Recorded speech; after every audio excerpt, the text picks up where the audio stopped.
ഞാൻ ഇപ്പൊ ഈ സ്ത്രീകൾ യാത്ര ചെയ്യുന്ന ആളല്ലേ? ഞാൻ KSRTC സെലക്ട് ചെയ്യുന്ന ഒരാളാണ്. okay. ലൈൻ ബസ് പോവാണെങ്കിലും KSRTC, കാരണം നമ്മളുടെ ഗവൺമെന്റിന് കൊടുക്കുന്ന പൈസ ഇല്ലേ, അതുകൊണ്ട് അത് തന്നെ സെലക്ട് ചെയ്യുന്ന ഒരാളാണ്. ഇല്ലല്ലോ.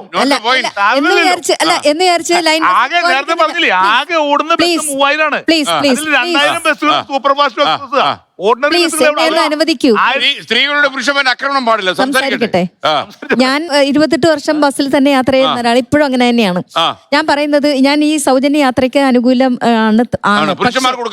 തീർച്ചയായിട്ടും അവർക്കും കൊടുക്കണം. ഞാൻ പറഞ്ഞു വന്നത്, ഇത്രയും ഇപ്പൊ സൗജന്യം എന്ന് പറയുന്ന ഒരു സ്ഥലത്ത് ആൾക്കാര് മാസ്, അതായത് പൊതുജനം ഇടിച്ചു കയറും. അതൊരു സ്വാഭാവികമായിട്ടുള്ള കാര്യമാണ്.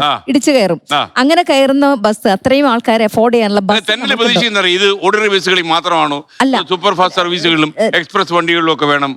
അങ്ങനെ വന്നാൽ നന്നായിരിക്കും. കാരണം ഇത് ഈ പറഞ്ഞ പോലെ അവർക്കുണ്ടല്ലോ യാത്രകൾ ഒരുപാടുണ്ടല്ലോ. സേവ് ചെയ്യുന്ന പൈസ തന്നെ എന്താ ചെയ്യാൻ പോകുന്നത്? സ്ഥിരമായി KSRTC പോകുന്ന ആളാണ്ട് ചോദിക്കുക. മാറി പോകുന്ന പോലെ ഒരു പുതിയ സെക്ടർ ഇതിന് സേവ് ചെയ്യുന്ന പൈസ ലേഡീസ് ബ്യൂട്ടി പാർലർ എന്ന് പറഞ്ഞ സെക്ഷൻ ഉണ്ട്. ലേഡീസ് ബ്യൂട്ടി പാർലർ അവിടെ ടാക്സി. സർ, അത് ബ്യൂട്ടി പാർലറിൽ മാത്രമല്ല കൊടുക്കുന്നത്. എന്താണെന്നറിയോ, ഇത് ഇവിടെ പാവപ്പെട്ട ഇഷ്ടംപോലെ സ്ത്രീകളുണ്ട്. അവർക്ക് ഒരു മാസം ഇപ്പൊ കൂലിപ്പണിക്ക് പോകുന്നവരുണ്ട്, തൊഴിലുറപ്പ് പദ്ധതിക്ക് പോകുന്നവരുണ്ട്, വീട്ടുപണിക്ക് പോകുന്നവരുണ്ട്. അവരെല്ലാവരും ബാക്കി വരുന്ന പണം അവരുടെ കുട്ടികളുടെ വിദ്യാഭ്യാസം അത്തരം കാര്യങ്ങൾക്കായിരിക്കും ഉപയോഗിക്കുന്നത്.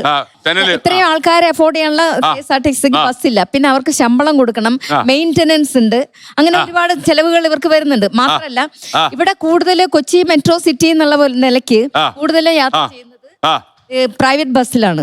പ്രൈവറ്റ് ബസ്സിലെ ആൾക്കാർ അവരുടെ ഓണേഴ്സ്, അവരുടെ സ്റ്റാഫുകൾ അവരെന്ത് ചെയ്യും? അവരെ ഇത് നന്നായിട്ട് ബാധിക്കും, സാധ്യതയുണ്ട്. അതുകൊണ്ട് തന്നെ ഇത് ഒരു വലിയ അപകടത്തിലേക്ക് പോകാനാണ് സാധ്യത. പിന്നെ മറ്റൊരു കാര്യം പറഞ്ഞാൽ 112 കോടി രൂപ ചെലവ് വരുന്നുണ്ട് KSRTC സർവീസിന്. അത് എങ്ങനെ ഇവർ ബാലൻസ്, പറഞ്ഞ വാക്കുകളൊന്നും പാലിക്കാത്ത സ്ഥിതിക്ക് ഇതെങ്ങനെ നടപ്പാകും എന്നുള്ളൊരു ആശങ്കയുണ്ട്.